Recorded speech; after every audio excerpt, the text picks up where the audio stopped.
Hello.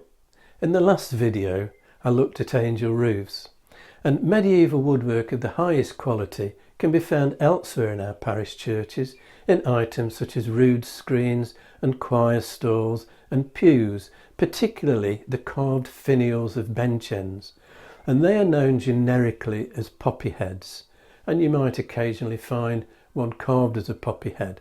More commonly you find fleur-de-lis, but whatever is depicted, they're all called poppy heads. It's not from the flower, it's from the French poupée or figurehead. Misericords were introduced into choir stalls around about 1200. They're sometimes called mercy seats. They fold up and they provide a kind of shelf, a support for someone standing for a long time during services. And the undersides are often very elaborately carved.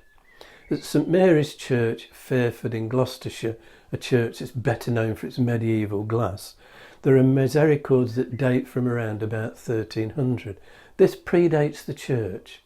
The church was built in the 1490s, and the story goes that they came from Cirencester Abbey when the abbey was dissolved.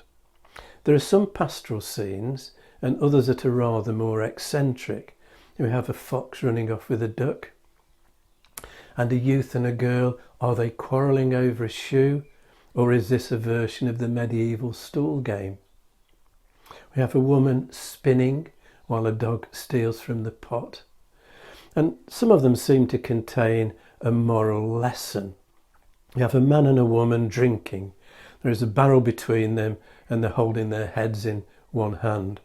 And in the medieval period, the sin of gluttony was associated much more with drinking to excess than it was to eating too much.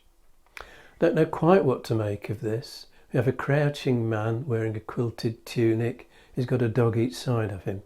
Is he a poacher? And it's a strange sort of pose. Is he relieving himself? At St Mary's Church at Ripple in Worcestershire, there are some 15th century misericords that are highly detailed and quite fun. We have scenes of day and of night, and I like it that we actually have a physical man in the moon, and depictions of the traditional labours of the month, the annual cycle of everyday rural activities. January, collecting firewood. May, blessing the crops. August, reaping the harvest. September, grain is being taken in sacks, perhaps to store or possibly for malting to brew ale. In October, acorns are being knocked down to feed the pigs. And these carvings will almost certainly have been done by local craftsmen. St John's Church at Tideswell in Derbyshire has got decorative woodwork that spans the ages. There are 20th century stalls and bench ends that have medieval misericords in the north transept. And the Victorian woodwork shows great virtuosity, and we know the names of the local craftsmen in this case. The carving was done by Advent and William Huntston.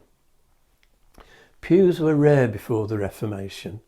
It's after the Reformation, when the sermon becomes more important and the congregation are expected to sit and listen and not to wander around, that pews are introduced. And when they're introduced, generally it's the congregation that pay for them, either outright or through a system of rental. And pews could reflect social status. It's an opportunity for a status symbol. The nearer the pulpit, the more prestige, and probably the more expensive. Box pews enabled a degree of privacy, and then some families went further with their own private boxes. This is the Cotton family pew in St Peter's Church, Alstonfield in Staffordshire. This is the Kedderminster pew. It's in St Mary's Church, Langley Marish, which is near Slough in Berkshire. And the pew is sealed from the rest of the church by a screen, and the upper panels are lattice work. The people inside can see out, but the people outside can't see in, and nobody in the congregation would know if you were there or not. It gave a good view of the pulpit, but not of the altar, very Protestant. And behind the pew was a separate room with a library. so you assume if the sermon was getting a little long and tedious, they could nip off and find a book to amuse themselves with. This is the Scrope Bolton pew.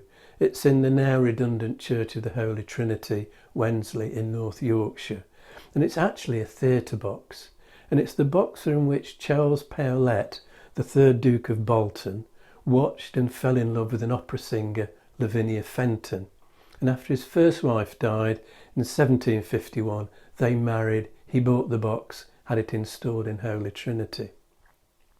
Pew rental becomes less common over time, but it continued in many places into the 1950s and 1960s, and exceptionally at St Peter's Church on Sark in the Channel Islands it carried on until 2008, although at only twopence a year it's probably more about clinging to tradition.